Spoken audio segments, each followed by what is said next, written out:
चारों धामों में अब श्रद्धालु मोबाइल का नहीं कर सकेंगे इस्तेमाल, बिना पंजीकरण के आने पर भी लगी रोक। 10 मई से शुरू हुई चार धाम यात्रा को लेकर धार्मिक सरकार हर रोज सुरक्षा व्यवस्था को लेकर समीक्षा कर रही है। सरकार की ओर से ऐसा इसलिए हो रहा है कि इस साल चार धाम के लिए श्रद्धालुओं की रिकॉर्ड भीड़ उमड़ रही है।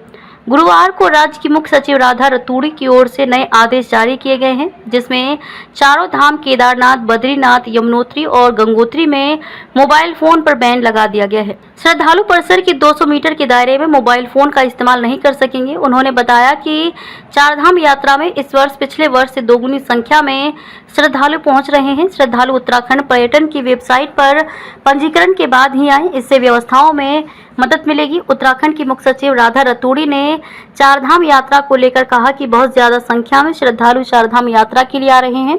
इस दौरान कई लोग ऐसे भी पहुंच रहे हैं जो आस्था नहीं बल्कि केवल घूमने के लिए आ रहे हैं और उनकी कुछ हरकतों की वजह से लोगों की आस्था को ठेस पहुंच रही है। और कहा कि इस बात का विशेष ध्यान देने की जरूरत है कि यहाँ आस्था को कोई ठेस ना पहुंचाए, धार्मिक भावनाएं आहत नहीं होनी चाहिए। उन्होंने कहा कि तीर्थ यात्रियों के लिए सारी व्यवस्था की गई है। हम सभी प्रदेशों के मुख्य सचिव को पत्र भेज रहे हैं कि कोई श्रद्धालु अपंजीकृत वाहन में या अपंजीकृत तरीके से न आए। बहुत सख्त जांच की जा रही है। वहीं मुख्यमंत्री पुष्कर सिंह धामी ने चारधाम यात्रा को लेकर अहम बैठक बुलाई। वीडियो कॉन्फ्रेंसिंग के माध्यम से उत्तरकाशी, रुद्रप्रयाग, चमोली के जिला अधिकारी भी इस बैठक में जुड़े। सीएम धामी ने कहा कि बहुत ज्यादा संख्या में श्रद्धालु चारधाम यात्रा के लिए आ रहे हैं।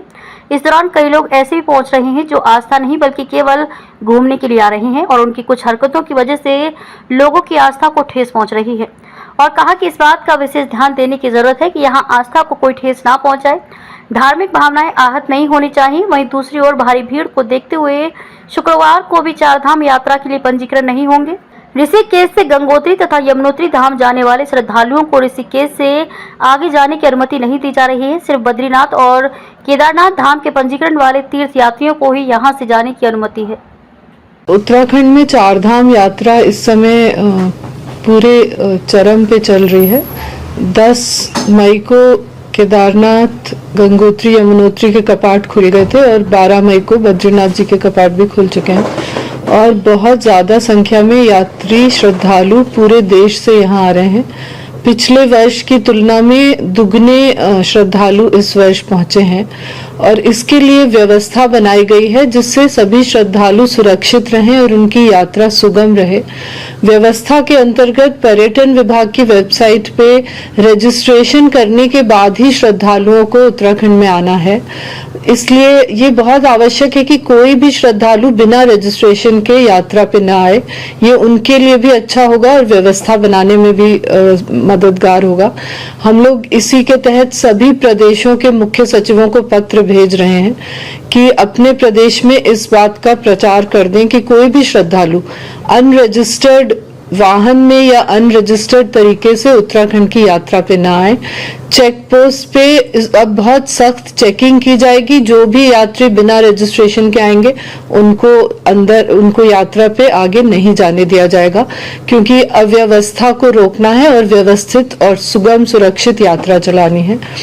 इसके अलावा ये भी निर्देश दिए जा रहे हैं कि जो चारों धाम है उसके मंदिर परिसर के 200 मीटर के अंतर्गत कोई भी मोबाइल का प्रयोग नहीं करेंगे, क्योंकि मंदिर के पास मोबाइल प्रयोग करने से भी यात्रा में व्यवधान हो रहा है।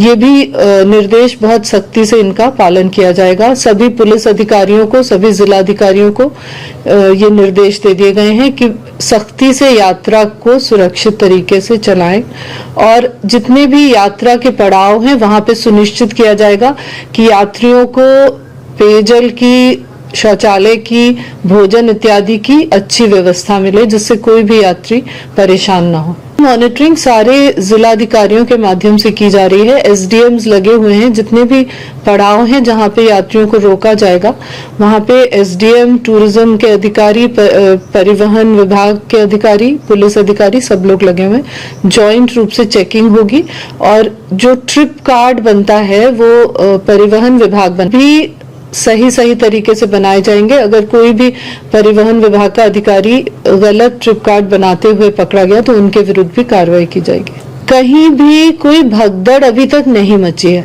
तो अगर कोई वीडियो इस प्रकार का भ्रामक वीडियो या गलत वीडियो कोई बना रहा है तो उनके विरुद्ध एफआईआर होगी और सख्त कार्रवाई होगी, क्योंकि गलत सूचना फैलाना भी एक अपराध है।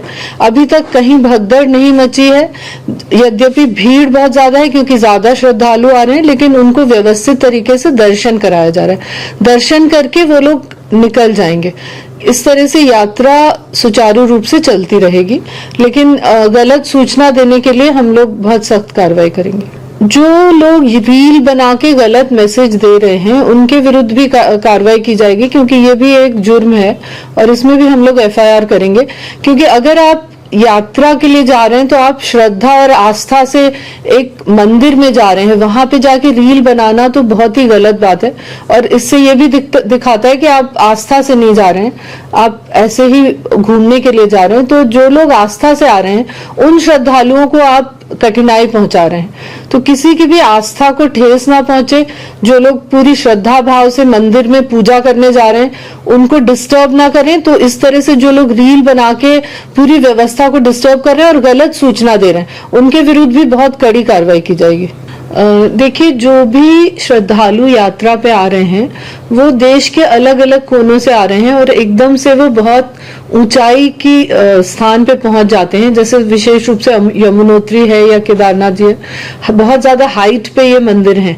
तो नीचे से सीधे लोग ऊपर चले जाते हैं। जिन लोगों का कार्डियक हिस्ट्री है या हाई ब्लड प्रेशर है या शुगर की शिकायत है, ऐसे लोग ज्यादा वल्नरेबल हो जाते हैं ऐसी जगहों में जब जाते हैं यात्रा पे। तो पहले भी हम लोग अपील कर चुके हैं, हम फिर से सभी श्रद्धालुओं से अपील करते हैं कि जब आप अपना रजिस्ट्रेशन कराते हैं तो अपनी मेडिकल हिस्ट्री भी उसमें अवश्य डालें और अपने डॉक्टर से एक मेडिकल क्लियरेंस सर्टिफिकेट लेके तभी यात्रा पे आए, क्योंकि आपका स्वास्थ्य बहुत इंपॉर्टेंट है। हम लोग चाहते हैं सभी यात्री स्वस्थ तरीके से आए और अच्छे से यात्रा करके वापस जाएं। तो जो लोग यात्रा पे आ रहे हैं अपना हेल्थ स्टेटस अवश्य अपलोड करें। और जगह जगह यहाँ स्वास्थ्य विभाग ने डॉक्टर्स की टीम्स लगाई हुई हैं, सभी धामों में भी डॉक्टर्स की टीम लगी हुई है, उनसे अपना चेकअप अवश्य कराएं। अगर किसी को जरा सी भी कठिनाई होती है, सांस फूलती है या कोई भी ब्रेथलेसनेस की शिकायत होती है या हाइपोथर्मिया की शिकायत होती है, तो आपके जो निकटस्थ डॉक्टर वहां पे उपलब्ध हैं उनसे आप तुरंत अपना चेकअप करा के दवाई इत्यादि ले लें। कोई भी कैजुअलिटी नहीं होनी चाहिए यात्रा में, सेफ सुरक्षित यात्रा होनी चाहिए।